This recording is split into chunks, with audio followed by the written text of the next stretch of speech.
Hey guys, Daskro here again. I'm going to do some commentary, but not about BF competition, instead about battlefield guns. Guns are actually one of my other big hobbies. I like letting guns, shooting guns, talking about guns. They're a lot of fun. So, one of the things though is that a lot of people who play Battlefield may not actually interact with any of these guns in real life. You could say it could be a good thing.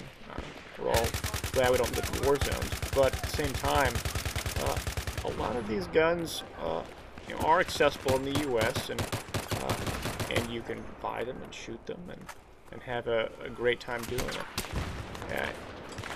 You may be able to interact with a few of these guns, like at a Cabela's or a gun show, or even a Walmart, like an AR-15. You can find at those kind of places, which is the civilian version of the M16. May even find an AK or two.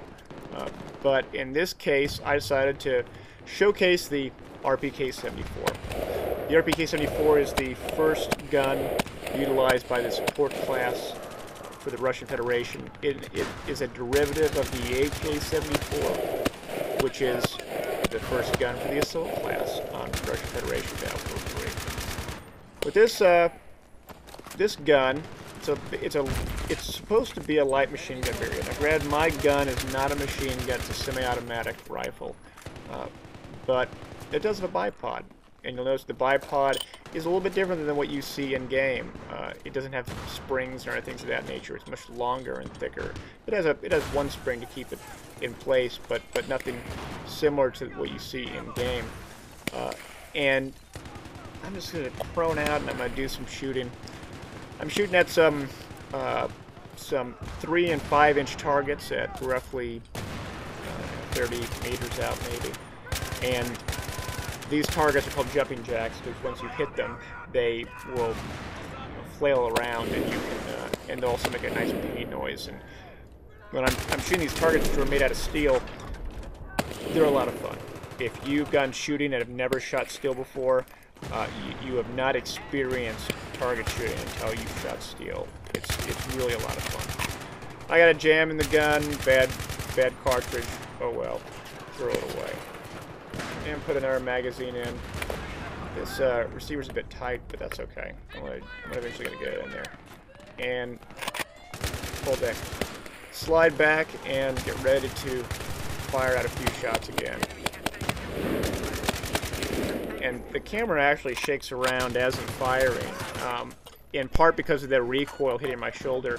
You're going to experience more recoil when you are proned out than if you were just standing, because you have all that force going into your shoulder, and your body doesn't move back accordingly, unlike if you were standing or crouching out. And so that additional force is making the camera shake a bit. So, what's really cool about the RPK-74? Well, it's much heavier than the AK-74. It's much easier to control. It takes the same kind of magazines, takes the same kind of ammunition. It's a sturdy and fun gun. Do I like it in the game? Not a whole lot. You guys can find guides on how to use the RPK-74 best. I'm not going to go over that kind of stuff in this video. There's a whole lot of other videos out there that do it just fine. Instead, I'm going to sort of give you guys a feel for what this gun looks and feels like. Now I'm going to do some bipod shooting while sitting down, and when I'm firing, you'll hear that after I pull that trigger and the gun goes off, you hear a click. And what that click is the trigger resetting when I'm slowly releasing pressure from that trigger after the trigger pull. Like in golf, you're supposed to follow through with that trigger so that you have a consistent and reliable trigger pull. Unlike in Battlefield or other first-person shooter games where you have a mouse, you simply click that mouse button. And when you shoot in real life, that trigger pull is going to determine, or be one of the big determinants of how accurate you're going to be. You have a sloppy trigger pull, if you have a fast trigger pull or an inconsistent trigger pull, or you even have a gun that has a terrible trigger, that has an inconsistent pull or has a heavy pull, you're not going to be able to hit targets as reliably. So I wait for that click.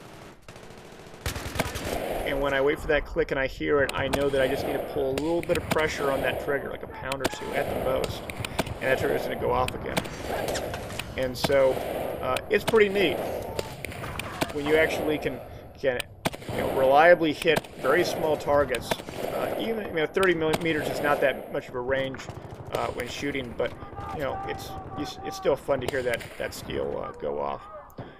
Now, for one more comparison, what I wanted to do is show how fast can you reload an RPK-74 versus in the game. In the game, it takes a long time to do it. It's like your guy's taking his time, getting the magazine out, taking the magazine, and then putting the magazine in and charging the handle, what have you. I'm being very slow and cavalier with my shooting right now, but just watch what happens. I get done, I grab the next magazine, I put it in, I ride the slide, and I'm done. And I'm not an expert at shooting. I'm not some super shooter or anything like that, or a guy from Top Shot or what have you. I just enjoy doing it. And so you sort of get the feel that if your guy in game is some super soldier, he'd be able to reload a little bit faster. But I understand why they do that for the game mechanics, but just a little nitnoid thing. Nevertheless, though, this is the first video of a series that I'd like to do, but I would like your opinions on this format. Is this interesting format? Do you like the split screens thing going? I think it's a little busy, but if you guys like it, I'll keep on doing it. If not, I'll figure out something else.